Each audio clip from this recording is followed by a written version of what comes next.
the Sylvana is in the Cho, and I'm pretty sure that it's going to be the Sylvana and the Cho's just going to be rotating across the map, or it could be the other way around. Who knows? But Hilda might not get a lot of value. Yeah, but the thing is, Gideon, right now, and in other tournaments as well, there's this Khalid and Hilda setup that goes into the jungle, and they try to push out marksmen jungles like Claude. That could be the game plan here for the side of Burmese Ghouls.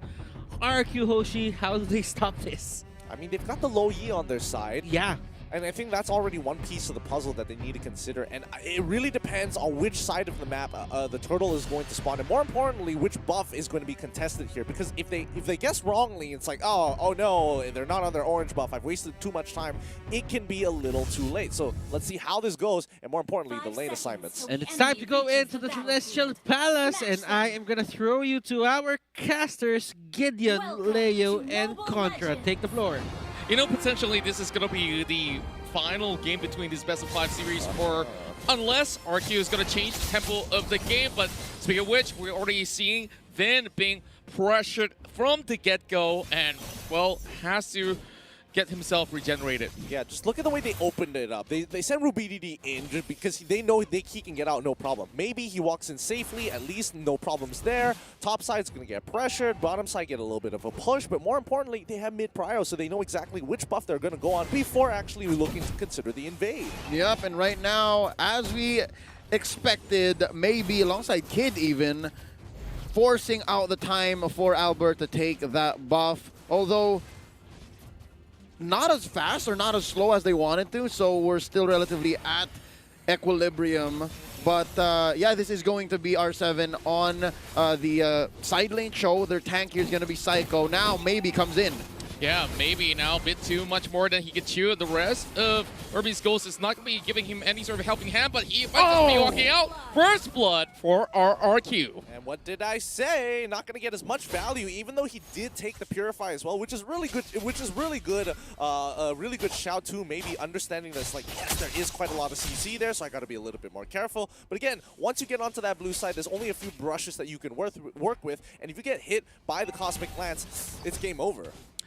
Indeed. Now, of course, a lot of pressure on towards the top side. Blazing to it already used up, but nothing too lethal for D to deal with. And Turtles coming up next, knowing there's no Blazing to it. This is going to be some pretty good deals for the side of Burmese Ghouls if they really want to contest. Given how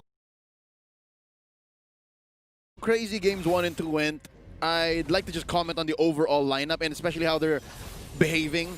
This is relatively tame. Like it's come down. Like after all the diggy action from game 1 and 2, like we've gone back to the basic 1-3-1. Like this is interesting to see how these two teams are gonna be pushing the envelope and seeing how far they can take it. Now Mountain Shocker here by Ace, and they catch out Psycho.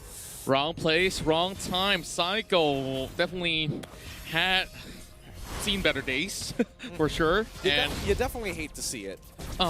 Like things like this, you can't really commit such errors in such a point in time because we're talking about this game of death. They might just drop towards the lower bracket, but for Kit though, he's having a lot of chunk of helping to get out, and then caught out, flickers away, but the dive is already being set. RubyDD tries to go in for the X, he's a little bit too deep in towards the turret range as he took a couple of all these sort of tabs, but you can definitely see Psycho still going at it over on towards R7. He's still staying in lane. Yeah, and Lapu Lapu Lemon is on the bottom side. He's going to get a good amount of gold there. Benedetta finally catches up, but she is low. Lemon, he pops the ult. He wants to go for the kill so bad. Flickers right on top of him. Doesn't even give him the chance, but Kid looking for the return kill.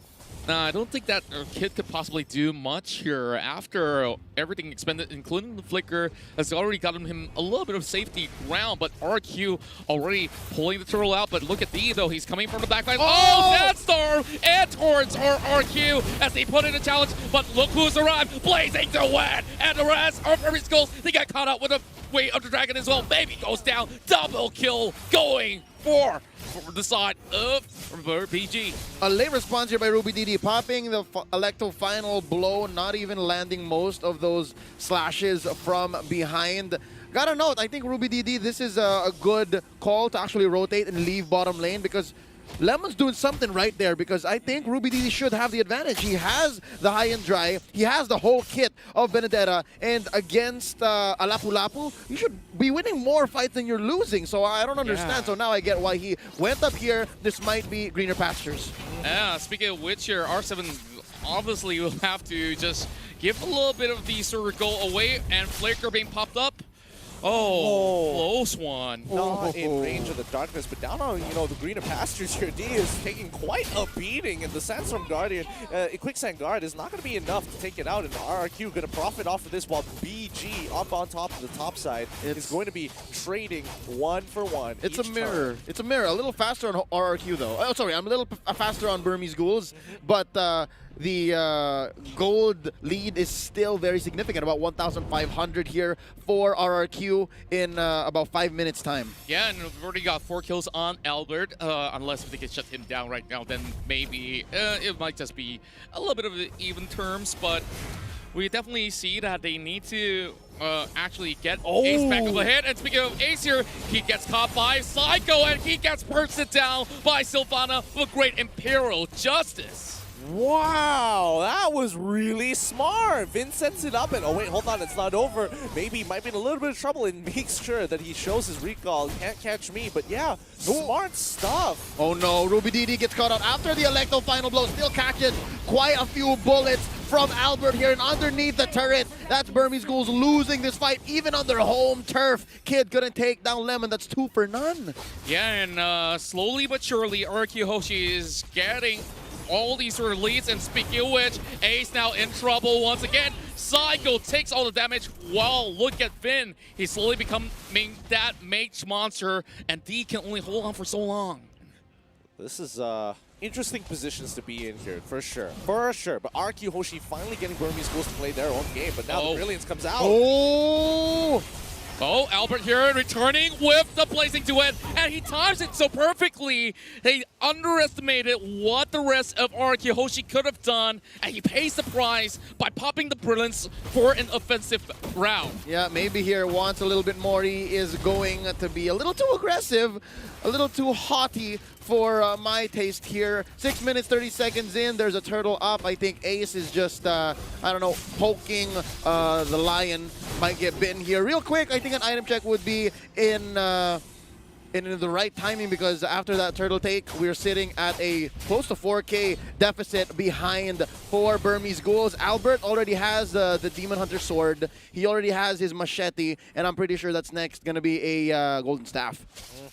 This is pretty huge, but now RubyDD caught in the Imperial Justice is a full-on fight. Yeah, this is not looking all too good. They get 1 free pick, but R7 is just going to be walking on top of maybe and says, oh, there's not going to be any threat. I'm just going to take this free turret. Okay, great work. And there's nothing that Burmese Ghouls can actually gain out of, but they're already setting up shop here. Lemon goes in to dive on towards maybe once again. As you can see, Kid does all that he can just to take Lemon, but it's been costing a lot. Mountling Shocker now spots out the rest of RRQ, but over the mid side, D goes down.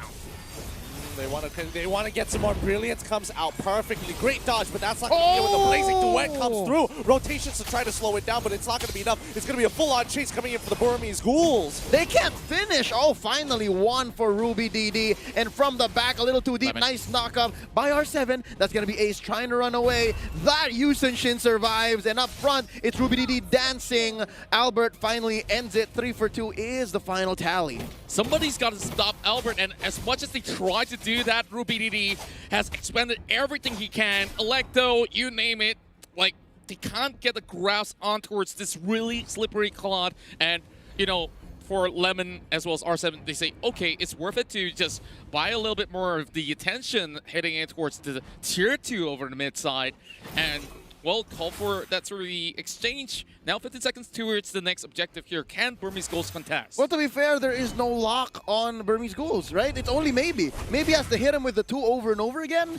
and then that's it. It's a huge ult that you catch, but hold up, Way of the Dragon. Way of the Dragon has been expanded here, mounting Shocker as well as they force a way to go on a retreat. But Lemon wants this fight. He's going right in, tries to look for Kid, but you can see Psycho jumps right in, tries to get him with the Imperial Justice, locks him down as R7 gets the kill. The next one will be D as he tries to run for his life, but now all he can do is just to hold on to the rest of the members of RRQ, and the rest of Burmese Ghouls get a little bit of breathing space to retreat.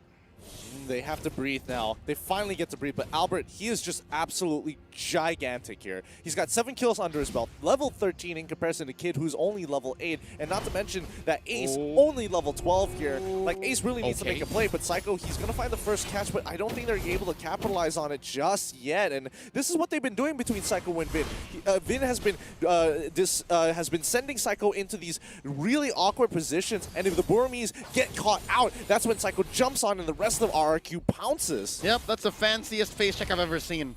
You had to use the diversion just to see, is anyone there? You could have walked it, but here's another one, obviously. I think the fact that Vin and Psycho have been pulling this off means Mountain Shocker's not enough. There needs to be more vision. There needs to be a little bit more information outside the Burmese Ghouls to get back here and to give Ace more space. But right now, it's looking like RRQ HOSHI's owning the map. They are ahead about 7,000 gold. For the first time in this best of 5, RRQ HOSHI is obviously in the lead now. Way of the Dragon on to D. Yeah, and it seems like they do miss the Sandstorm right there, but Ruby DD is going to be caught out by the Blazing Duet.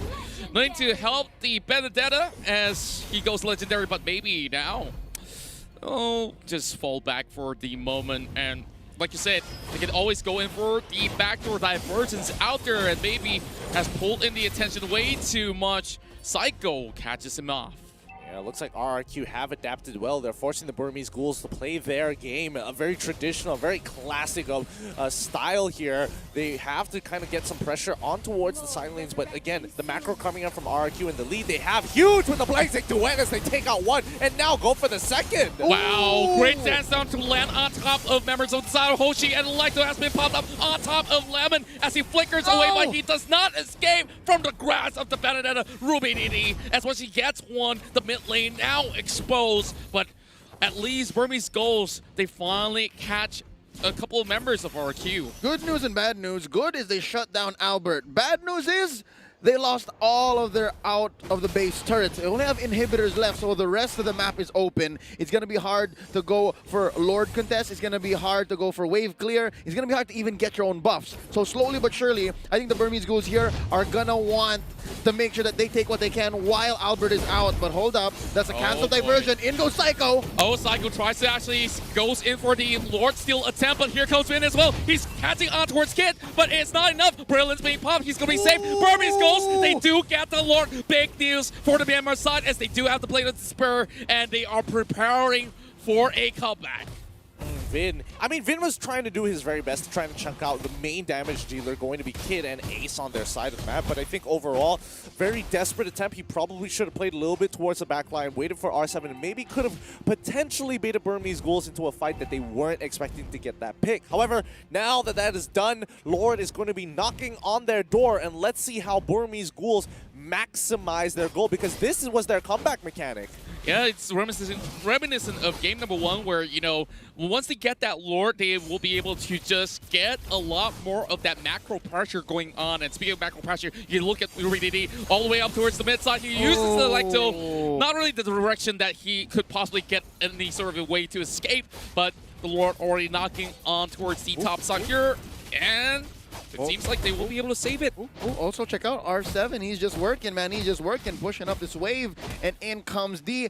If anyone can afford to, like, check into things, it should be maybe. It should be D. But hold up, Kid gets destroyed. Oh, that's a big one coming in. He just shouldn't build his way in. And, well, of course, he did use his Way of the Dragon, but here comes Psycho locking in D with the Imperial Justice as D will be able to walk out alive.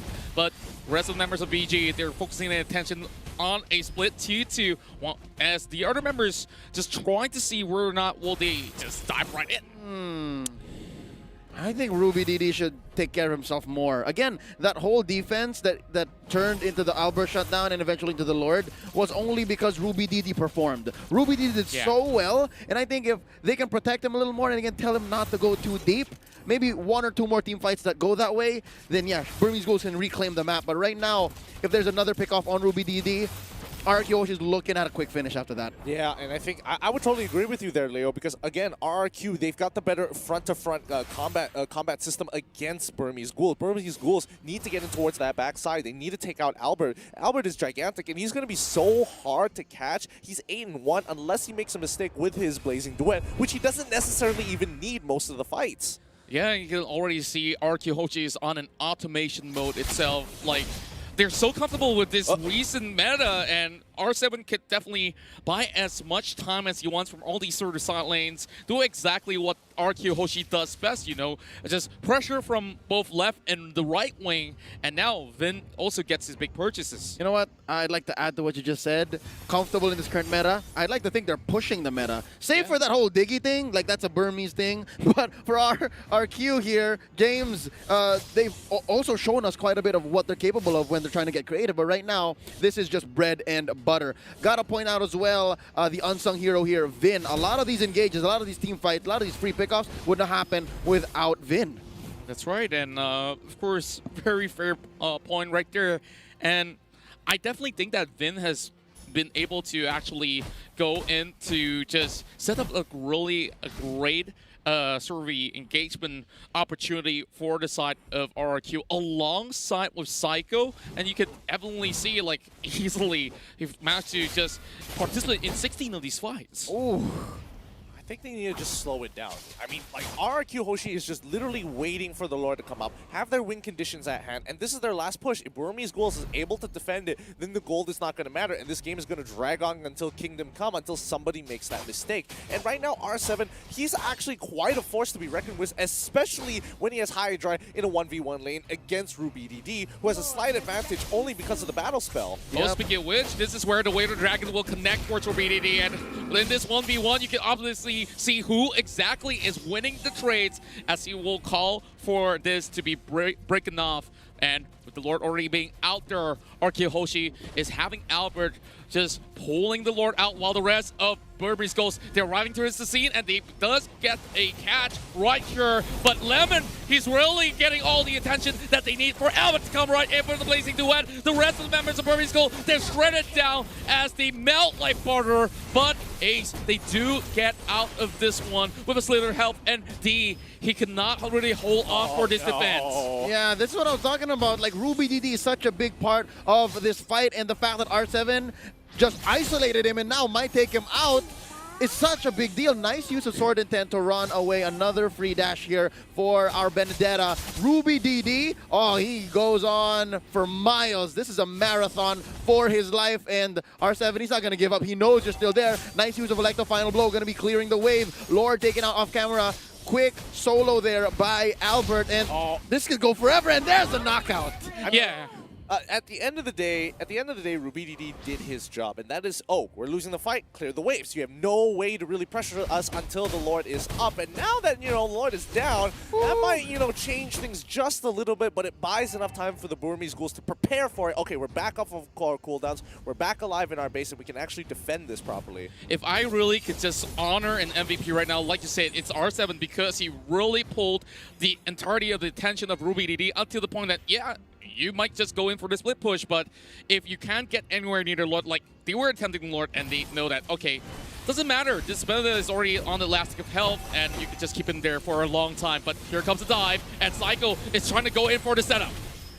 Yeah, he wants to go for a little bit more, but Lord, they're playing this slow. They're not looking to get those fights. They're saying, hey, give them the inhibitors. As long as we can get rid of this Lord, we have a great opportunity. Mid is going to be the next target here, but when is the fight going to start?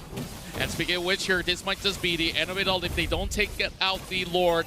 And with that, RRQ HOSHI breaks down the final inhibitor up towards the mid side, and now all doors being opened up for RRQ HOSHI to secure point number 1. But you can see Burmese Ghouls, they're looking to set up the perfect defense right here. Maybe getting a chunk of health being taken out, but Lemon, they're in the middle of it all, and D almost dropping out as he tries to get his health all the way back up. But look at mlbb finally going in for Electos. He tries to cut over on towards the back lines, and Finn, he does fall down with a slither of health still left. Mountain Chakra being popped up. They're going for Albert, and the Sandstorm goes in for that dive, but RRQ is prepared for this defense. And look at Finn, he's perfectly positioned. He might just be able to turn this one around. D goes down, but he does have immortality to buy a few seconds off.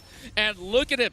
It's still 4 members still available for Burmese Ghouls for the defense. That was a great fight for both sides here. RRQ finding the picks that they were looking for, Lemon doing a great job, R7 able to zone out the right targets, and Burmese Ghouls pulling back when necessary, but that's not all. They're going to fight one more time, trying to duke it out. Maybe you're going to be running away, but the Blink Duet has been called in by Albert, and Psycho takes down mlbb. Again, a very big key to this defense and the whole Burmese Ghouls agenda. And right now, that's 3 defenders left. 5 for RRQ HOSHI. They can smell blood. They know that it could end right here, right now, and it's looking grim for the Burmese Ghouls. Ladies and gentlemen, this is a fight you don't want to miss. That's down onto maybe. Oh, the knockout onto one more. Ace goes. That's going to be it. Game number 3. RRQ HOSHI is still in the upper bracket in this one. Woo! This